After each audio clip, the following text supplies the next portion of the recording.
설사 참된 생명을 취하는 것이니라. 아멘. 우리 좌우 앞에 있는 분들과 한번 인사를 나눌까요? 잘 오셨습니다. 환영하고 축복합니다. 잘 오셨습니다. 환영하고 축복합니다.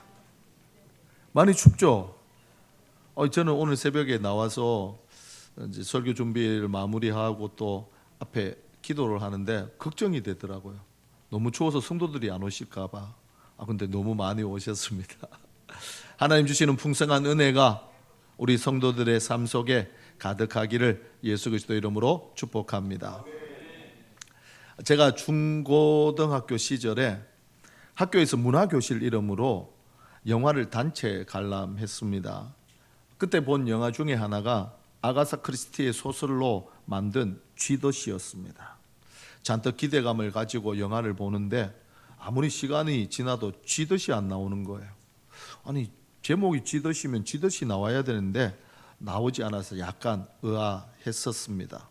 그리고 난 다음 시간이 좀 흐르고 난 다음에 알았죠. 쥐덫이라는 매개를 가지고 인간 욕망을 그린 영화였습니다. 사람이 욕망의 노예가 되잖아요. 그러면 그 순간부터 인간 이하의 어처구니 없는 짓을 많이 저지릅니다. 심지어 사람도 함부로 죽이는 것을 알았습니다. 가끔 신문이나 뉴스를 보면 적은 액수, 돈 몇만 원 혹은 몇십만 원에 사람을 죽이는 사건이 나오잖아요. 이건 인간의 잘못된 욕망이 얼마나 끔찍한지를 잘 보여주는 하나의 실예입니다. 이처럼 인간의 잘못된 욕망은 쥐덫과 같습니다. 요즘은 참 보기 힘들지만 시골에 가면 쥐덫을 볼 수 있는데요, 쥐를 잡는 데 사용하는 도구잖아요. 덫에 무엇을 두죠? 먹이, 음식을 둡니다. 그럼 쥐가 음식을 입에 탁 무는 순간 덫이 사로잡아서 움직이지 못하게 하죠. 그 후에 시간이 흐르면서 죽습니다. 돈이 우리에게 이런 덫, 올무가 될 수 있습니다. 사실 모든 돈이 다 덫이고 올무가 되는 건 아닙니다.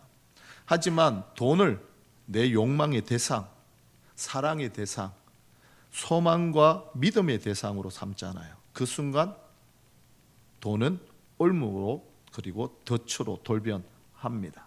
여기서 절대 잊지 말아야 할 사실이 하나 있습니다. 우리가 돈을 이렇게 여기는 순간부터 나의 의지와 상관없이 우리는요, 계줄에 목이 걸린 개와 같이 살아갈 수밖에 없어요. 돈이 이거 하라면 이거 하고, 돈이 저거 하라면 저거 하고요. 돈이 오라고 하면 오고 가라고 하면 갈 수밖에 없습니다. 그러다가 만신창이가 되고 죽어야 끝이 납니다. 사실 우리가 세상을 살면서 돈 없이 살 수 있나요? 당장 예배를 마치고 나가는 순간부터 돈을 사용해야 돼요. 집에 가려면 버스를 타요. 돈을 지불해야 되고요. 커피 한 잔을 마셔도 돈이 있어야 합니다. 멀리 계시는 선교사님을 돕는 일에도 돈이 필요합니다. 이처럼 돈은 긍정적으로 사용할 수 있는 많은 부분이 있어요. 유대인 속담이 하나 생각이 나는데요, 돈은 잘 사용하면 나에게 가장 좋은 종이지만 잘못 사용하면 나를 지배하는 최악의 폭군입니다. 고개가 끄덕여지시죠? 그죠? 돈은 잘 사용하면 무엇이 된다고요? 내게 유익한 종이 돼요. 근데 잘못 사용하면 돈이 나를 부리는 폭군이 됩니다. 성도님에게는 돈이 좋은 종인가요? 아니면 폭군인가요?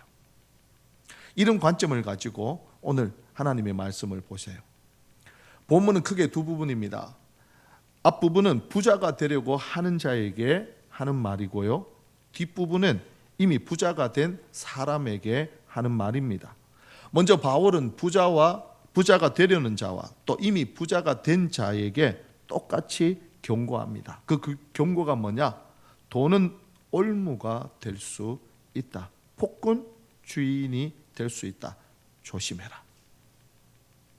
다음으로요, 그렇다면 우리가 세상을 살면서 돈을 부리는 종으로 사용할 수 있는 방법, 즉 폭군 주인 그리고 올무에서부터 벗어날 수 있는 해결 방안을 제시합니다. 부자가 되려는 자와 이미 부자가 된 자와는 그 방법이, 해결 방법이 다른데요. 오늘 함께 예배드리는 우리 모두는 부자가 되고 싶잖아요. 저 역시 부자가 되고 싶어요. 일부 예배를 마치고 제가 나가는 분 한 분 한 분을 부자 되셔요 축복을 했더니 이 입이 진짜 이렇게 찢어지시더라고요. 좋아하시더라고요. 그죠? 또한 이미 부자인 분들도 있습니다. 그렇기에 우리 모두에게 주시는 말씀이잖아요. 잘 경청해서 내게 적용하고 적용한 대로 진짜 부자가 되고 하나님께서 기뻐하시는 부자가 되기를 예수님의 이름으로 축복합니다. 자, 먼저 돈이 올무가 되고 덫이 되는 사람입니다. 경고 내용부터 보죠. 9절 10절 말씀을 보셔요. 부하려 하는 자들은 시험과 올무와 여러 가지 어리석고 해로운 욕심에 떨어지나니 곧 사람으로 파멸과 멸망에 빠지게 하는 것이라. 10절 함께 읽습니다. 돈을 사랑함이 일만하게 뿌리가 되나니 이것을 탐내는 자들은 미혹을 받아 믿음에서 떠나 많은 근심으로서 자기를 찔렀도다. 잘 보셔요. 부하려 하는 자들은 이 부자가 되려는 자들이죠. 바울이 그들에게 경고합니다. 돈이 모든 악의 뿌리다. 이 말이 맞나요? 돈이 모든 악의 뿌리다. 바울이 이렇게 경고했나요? 아니에요. 그 오해예요. 돈을 사랑하는 것, 돈을 향한 비정상적인 욕망이 모든 악의 뿌리다. 이렇게 경고해요. 성경을 보니까요, 돈에 대해서, 물질에 대해서, 소유에 대해서 아주 긍정적으로 가르칩니다. 멀리 찾을 필요도 없어요. 아래로 내려가서 17절을 보셔요. 우리가 믿는 하나님 어떤 분이세요? 모든 것을 후히 주시는 분이세요. 인색하지 않으세요. 넉넉하게 주셔서 누리게 하시는 분입니다. 당연히 돈도 재물도 좋은 것이니까 하나님이 주시는 거예요. 우리는 받아서 누리는 거죠. 성경은 육적인 물질은 나쁘고 영적인 것은 좋은 거다 그렇게 말하지 않아요. 가르치는 곳은 한 군데도 없습니다. 하나님은 육과 물질은 물론이요 우리의 영까지 지으신 창조주세요. 만물을 창조하시고 하나님이 1장 마지막에서 하신 말씀 기억나죠? 뭐라고 하셨나요? 보시기에 심히 좋았더라. 하나님 보시기에 심히 좋은 거예요. 사실 우리도 물질을 소유하고 누리면서 위로를 받잖아요. 힘도 얻고 용기도 생깁니다. 어디 이뿐입니까? 18절에서는 부자가 부자로 사는 것을 하나님은 적극적으로 가르치고 말하고 있어요. 선한 일에 힘쓰는 부자가 되라 명령합니다. 그러니까 성도는요, 부자에 대해서 거부감을 일으킬 필요가 없어요. 오히려 진짜 부자를 향해서 고개를 숙이고 존경하며 살아야 해요. 성경에도 많은 부자가 나오잖아요. 믿음의 조상 아브라함, 거부가 아닙니까? 우리가 잘 알고 있는 고난의 대명사 욥, 고난을 받았지만 하나님이 주시는 복을 받고 누린 진짜 부자 아니었습니까? 이들은요, 하나님이 주신 부를 다스리는 돈의 주인이었어요. 종으로 사용했어요. 돈은 이들의 선한 종이었죠. 이런 은혜가 오늘 이 말씀을 통해 진짜 부자가 되고 부자로 살고 싶은 우리 성도들에게 이루어지기를 축복합니다. 자, 동시에 기억할 게 있어요. 성경은요, 돈의 영적 위험을 경고합니다. 돈이 어떻게 포악한 주인이 되는지, 어떻게 폭군으로 돌변해서 사람을 억압하는지 가르칩니다. 자, 9절 말씀을 다시 한번 보셔요. 바울이 강한 의조로 돈을 사랑하는 마음, 돈을 사랑하는 욕망을 경고합니다. 다른 말로 하면 돈을 사랑하는 순간 돈은 덫이 된다, 을무가 된다. 앞서 말한 쥐덫을 생각해 보세요. 처음에 쥐가 덫에 있는 음식을 잡아요. 그렇게 움켜쥐는 순간 덫이 쥐를 포획합니다. 꼼짝달싹 못합니다. 이 끔찍한 건 쥐가 그 순간에도 그 쥐고 있는 돈을 놓지 않아요. 죽어가는데도 죽기까지 그 음식을 잡고 있어요. 우리가 돈을 사랑하면 꼭 이런 쥐처럼 됩니다. 그 이유가 9절에 나와요. 9절을 다시 한번 보세요. 바울이 덫 올무를 어리석고 해로운 욕심과 같다 그렇게 말해요. 이 중에서 어리석고라는 말씀을 해석하는 게 아주 중요합니다. 어리석은 사람은요, 자신이 어리석은지를 모릅니다. 자기 눈에는 자기가 세상에서 가장 똑똑한 사람, 지혜로운 사람이라고 착각해요. 그러니까 자기 자신을 스스로 속이고 스스로 속아요. 돈이 사람을 이렇게 만듭니다. 어떤 사람을요? 돈을 사랑하는 사람을 이렇게 만드는 거예요. 돈은요, 아주 강력한 힘이 있어요. 어떤 힘이냐? 끌어당기는 힘이 있어요. 어떤 힘이라고요? 끌어당기는 힘이 있어요. 자기를 사랑하는 자나요, 사람의 마음을 간파하고 자기 앞으로 끌어당깁니다. 그리고는 사로잡아 버려요. 덫에 걸린 쥐처럼 꼼짝달싹 못합니다. 돈에 사로잡혀 돈의 노예로 전락해요. 이게 바로 돈이 가진 힘이고 위력입니다. 돈이 이렇게 나를 사로잡으면 내 안에 어떤 일이 생기느냐, 제가 하나 소개할게요. 곰곰이 생각하다가 돈이 나를 사로잡으면 어떤 일이 생길까? 이런 거예요. 돈이 마치 나를 구원하는 존재로 알아요. 그렇게 믿어요. 돈이 나를 지켜줄 것 같아요. 돈이 더 있으면 내가 평안할 것 같고, 돈이 있으면 나의 자존감도 올라갈 것 같아요. 마치 돈이 나를 만사 형통하게 만드는 신앙의 대상으로 여겨요. 그래서 17절에 이미 부자된 자들에게 바울이 경고합니다. 마음을 높이지 말라. 정함, 흔들리는 재물에 마음 두지 마라. 소망 두지 마라. 성도는 결코 돈으로부터 보호받는 게 아니에요. 성도는 돈이 구원을 지켜주는 것도 아닙니다. 성도는 하나님의 은혜로 구원받습니다. 할렐루야. 돈은요, 사람을 구원할 수 없습니다. 큰 약점 한 가지가 있어요. 정함이 없어요. 이 정함이 없다는 말은 흔들린다, 이런 뜻이에요. 불안한 거예요. 사실 지난달에 내 주머니에 있었던 돈, 내 통장에 있었던 돈, 그 돈이 그대로 있나요? 아니잖아요. 내 주머니에서 빠져나갔어요. 통장에서 사라졌어요. 불안한 거예요. 가변적인 거예요. 이따가 없어진단 말이에요. 여기에서 어떻게 우리가 안정을 누릴 수 있겠습니까? 영원히 변하지 않는 영원한 동일하신 하나님만이 우리의 구원자이시요, 우리에게 모든 걸 주시는 유일한 하나님이신 줄 믿습니다. 그럼에도 불구하고요, 사람은 늘 자기 마음 한편에 스스로 의인이 되려는 마음이 있어요. 이걸 잘 보여주는 게 돈이에요. 재정적으로 부유해지잖아요. 돈을 많이 벌어 알뜰하게 모아 부자가 되었어요. 그렇게 되면 돈이 자기의가 됩니다. 단지 돈을 많이 벌었을 뿐인데 세상 모든 것에서 성공한 것처럼 큰 소리를 치며 행동합니다. 이 무슨 말이냐면요, 돈을 많이 가지면 돈은 돈을 가진 사람이 자신을 과도하게 믿게 합니다. 내가 다 안다라는 거예요. 가난한 사람, 또 돈이 없는 사람을 무식한 사람, 실패한 사람, 인간 말종으로 취급하면서 그렇게 살아요. 이 사람은 누구에게도 배우지 않고요, 더 이상 성장하지 못합니다. 교만한 자고 어리석은 자예요. 그래서 바울이 말합니다. 부자들아, 마음을 높이지 마라. 정함이 없는 재물, 불안전한 재물에 소망 두지 말라. 이게 경고예요. 오늘 이 경고를 마음에 새겼으면 좋겠어요. 돈은요, 완전한 게 아니에요. 돈을 사랑하는 마음, 오늘 이 시간 하나님의 은혜 가운데 마음에서 끊어내시고요, 오직 하나님 한 분만을 신뢰하고 소망하고 사랑하는 성도가 되기를 축복합니다.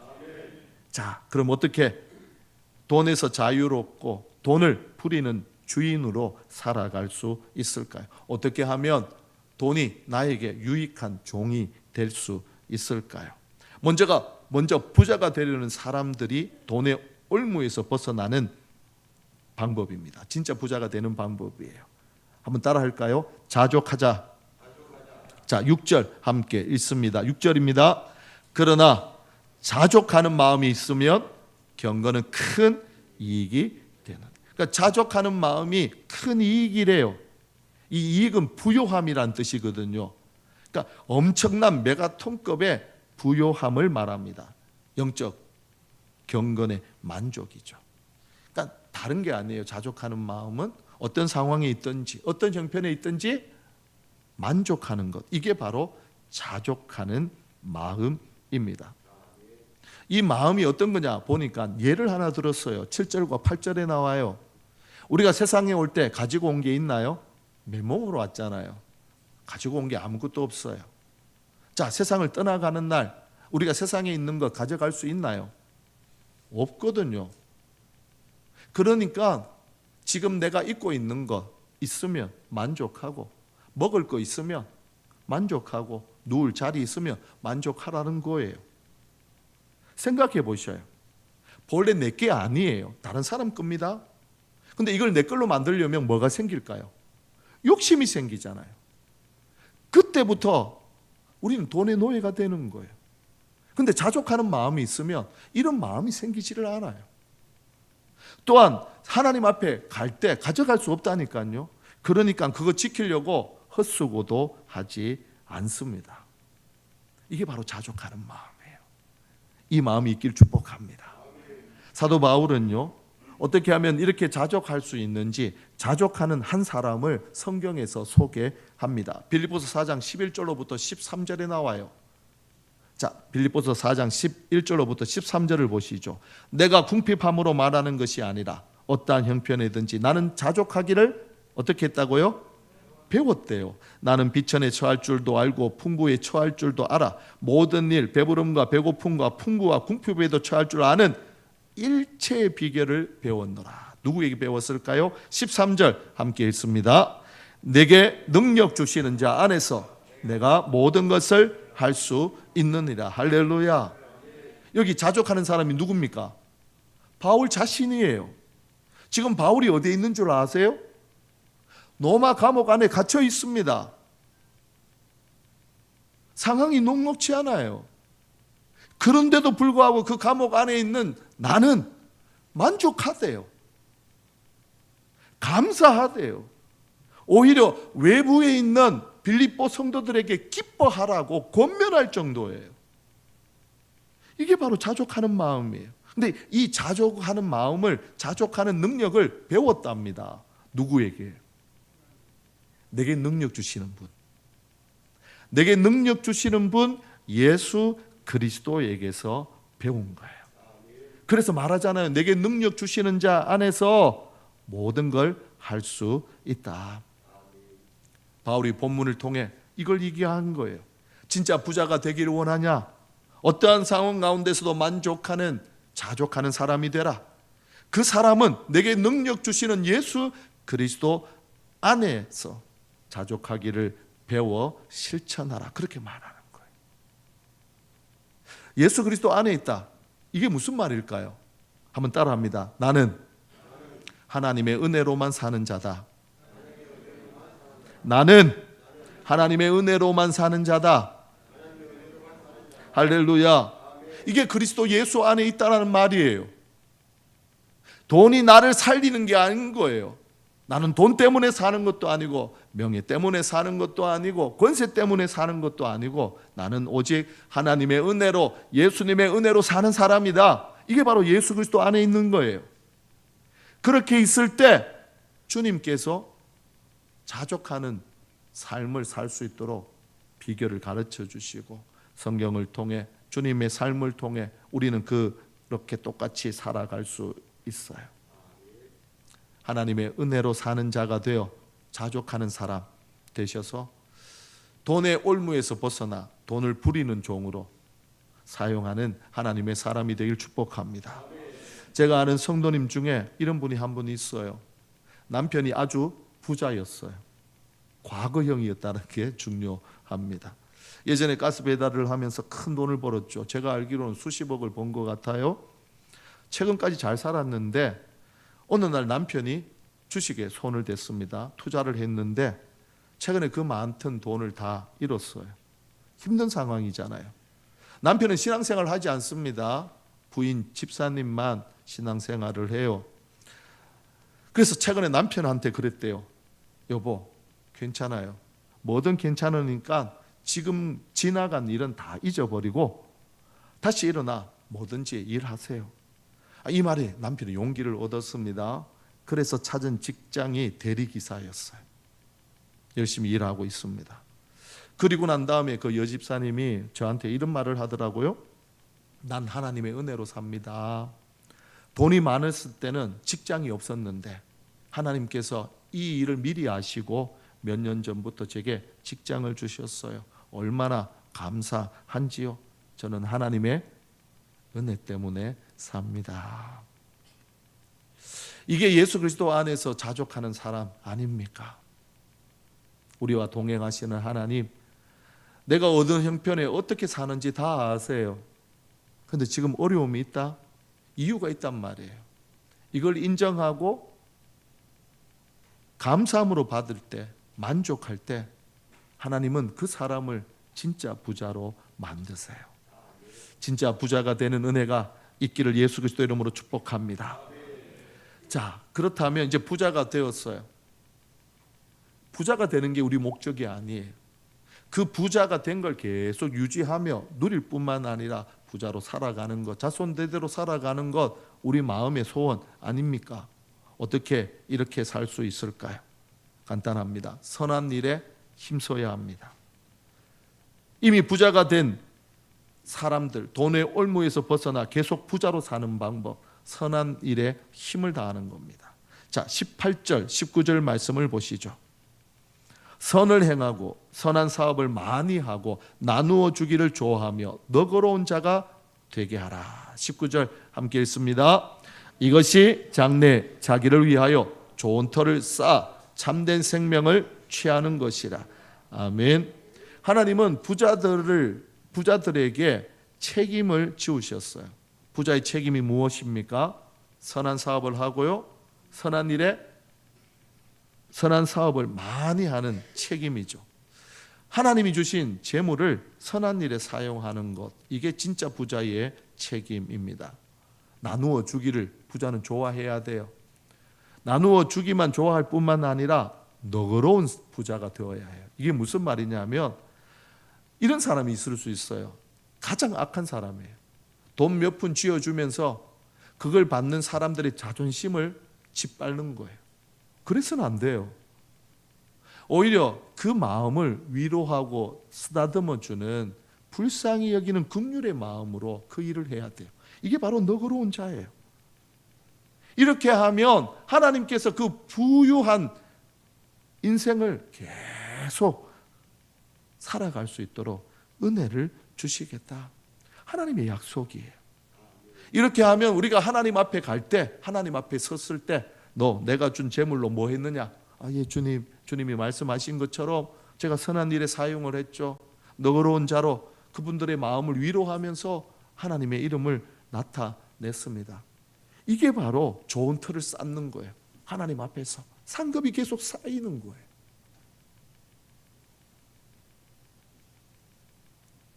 성경이 가르치는 진짜 부자가 되려면 돈 사용하는 법을 배워야 합니다. 그 가운데 하나가 선을 베푸는 거죠. 나누는 거예요. 이거 연습하셔야 돼요. 훈련해서 하셔야 해요. 그래야 물질을 부리는 돈의 주인이 됩니다. 성경이 가르치는 진짜 부자, 선을 베풀고 나누면서 물질을 부리는 돈의 주인, 그런 복된 하나님의 사람, 주의 백성, 주의 성도가 되기를 축복합니다. 제가요 이렇게 산 한 분을 소개하면서 설교의 결론을 맺을게요. 충남 서산에 한때 해마다 명절이 되면 독거노인 집에 아주 맑은 천일염 30kg짜리 포대를 놓고 간 분이 있었어요. 13년 동안 이 일을 했는데 누군지 아무도 몰랐습니다. 그러다가 누군지 밝혀졌어요. 강경환이라는 분입니다. 이분은 오랫동안 기초수급자로 살았어요. 자신도 힘들게 살았어요. 네, 아픈 과거가 있어요. 13살 때 발목 지뢰를 가지고 놀다가 폭발해서 양팔을 잃었습니다. 그 어린 나이에 얼마나 좌절이 컸겠습니까? 늘 비관하며 살다가 17살에 인생의 터닝포인트를 맞이합니다. 어느 교회의 간증집회에 참석을 했는데 하나님이 주신 은혜를 받았어요. 예수 그리스도께서 그 어린 나이의 아이를 만나 주신 겁니다. 그때부터 삶이 완전히 달라졌습니다. 손이 없잖아요. 손목에 낫을 끈으로 묶었어요. 아버지를 도와 농사를 지었습니다. 그러다가 1995년 아버지가 하나님의 부르심을 받아 소천했어요. 문상을 왔는데 그 문상객 중에 아버지 친구분이 있었어요. 염전 일을 하시는 분이에요. 그리고는 그 아이를 불러 너 염전 일을 해보지 않겠니?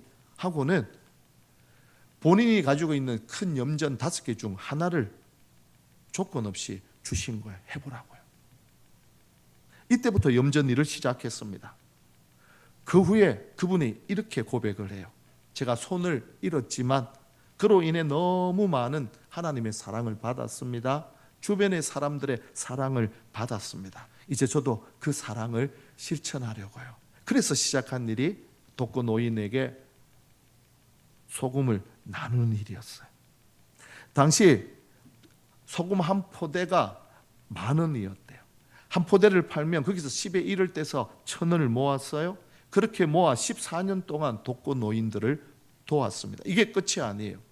한 해 수익이 당시에 6천만 원 정도가 됐답니다. 이거 빼고 저거 빼면 1,800만 원 정도가 남는데 거기에서도 10% 조금 넘는 200만 원을 떼서 다른 사람을 도왔어요. 이렇게 실천을 하면서 받은 은혜가 너무 컸어요. 어떤 거냐면 조금만 마음을 가지고 이웃을 돕고 또 소금 한 포대 팔아 1,000원을 떼며 5,000포대를 파니까 500만 원이 되잖아요. 그래서 놀라운 건 하나를 주면 그 하나가 2개가 되어 돌아오고 2개를 나눠주면 4개가 되어서 돌아왔어요. 또 저는 그것을 나눠드려요. 이게 사람 사는 원리 아니겠습니까?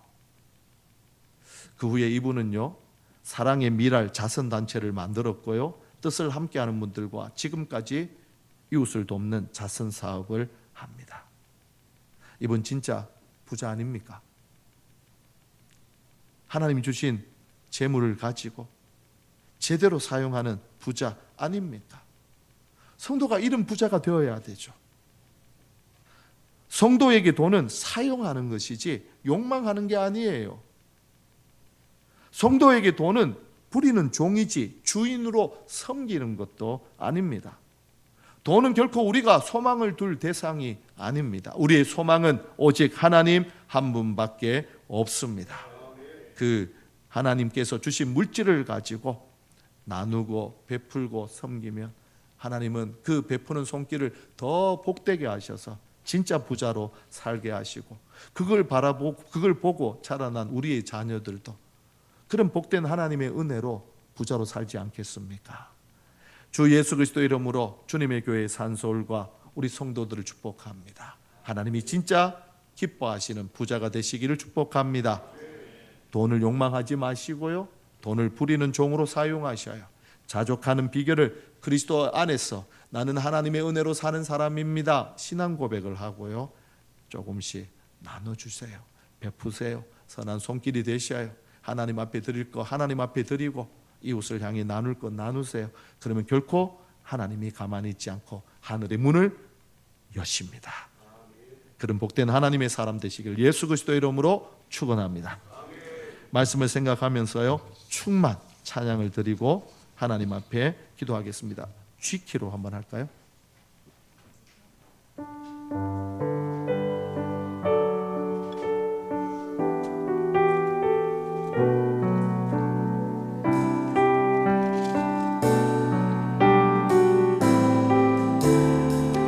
무명이어도 공허하지 않은 것은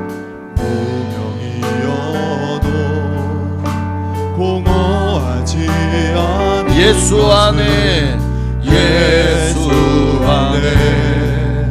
난 만족한 가난하여도 부족하지 않는 것은 가난하여도 부족하지 않은 예수 안에 오직 나는 부요함이라.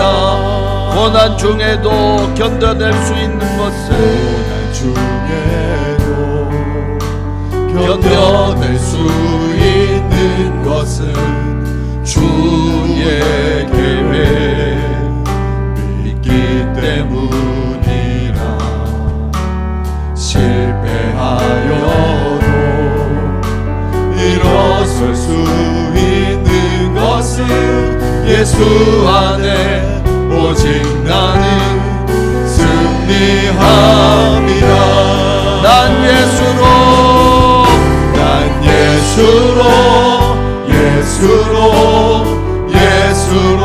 충만하네. 난 예수로 충만하네. 난 예수로 충만하네. 영원한 왕 내 안에 살아계시네. 내 몸이 약해도 낙심하지 않는 것은 예수 안에 난 완전함이라. 예수 안에 난 완전함이라. 화려한 세상 부럽지 않은 것은 난 예수로 충만함이라. 난 예수로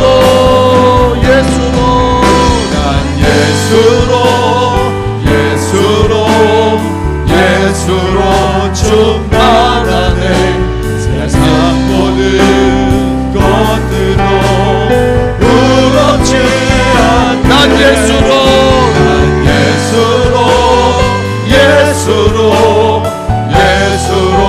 충만하네. 영원한 왕 내 안에 살아계시네. 난 예수로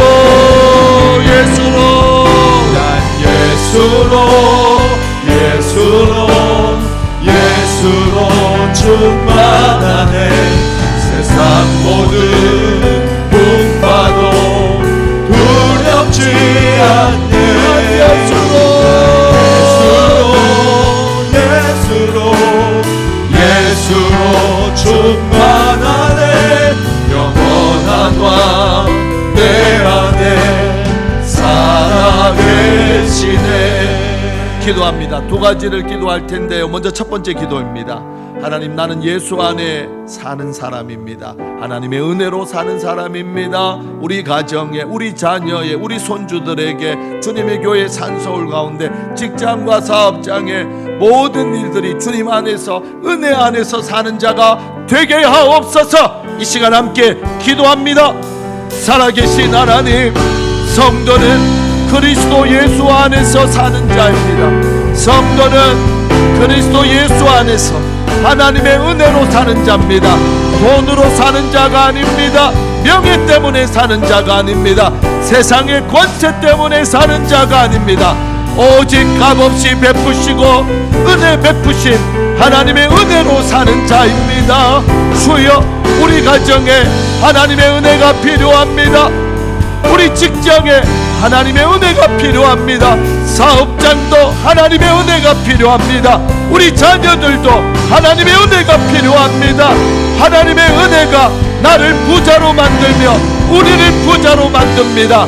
주여, 그 은혜로 말미암아 하나님의 백성들이 예수 그리스도 안에서 믿음의 사람으로, 믿음의 부자로, 또한 말전의 부자로 하나님 앞에 살아내고 세상 가운데 하나님의 영광을 드러낼 수 있도록 은혜 위에 은혜를 더하여 주시옵소서. 그 은혜가 가득하게 하옵소서. 두 번째 기도 제목입니다. 하나님, 자족하는 자가 되게 하옵소서. 선한 일에 물질을 나누고 너그러운 자가 되게 하셔서 정말 하나님이 만드시는 부자가 되게 하옵소서. 진짜 부자 되기를 원합니다. 기도해 주시고요. 동시에 내가 하나님 앞에 드려야 할 것 믿음으로 헌금하고, 내가 어디에서 나누어야 합니까? 내가 주의 교회를 어떻게 섬겨야 합니까? 가르쳐 달라고, 성령께서 마음에 감동을 더하여 달라고 우리 이 시간 함께 기도하겠습니다. 기도합니다. 하나님, 예수 그리스도 안에서 하나님의 은혜로 사는 사람이 되었습니다. 하나님, 오늘 말씀을 통해 우리의 마음속에 진짜 부자가 되고자 하는 소망이 가득하게 하옵소서. 그리스도 예수 안에서 자족하는 비결을 배워 자족하는 자가 되게 하옵소서. 어떤 형편에 있든지 예수님처럼, 바울처럼 만족하고 자족하는 하나님의 사람 되게 하옵소서. 그때 하나님께서 부자가 되려고 하는 자들이 돈의 노예가 아니라 돈을 부리는 주인으로 부자가 되게 하옵소서. 또한 이제 부자가 되었습니다. 나누고 베풀며 섬기는 하나님의 사람, 선한 일에 힘을 다하는 주님의 교회가 되게 하옵소서.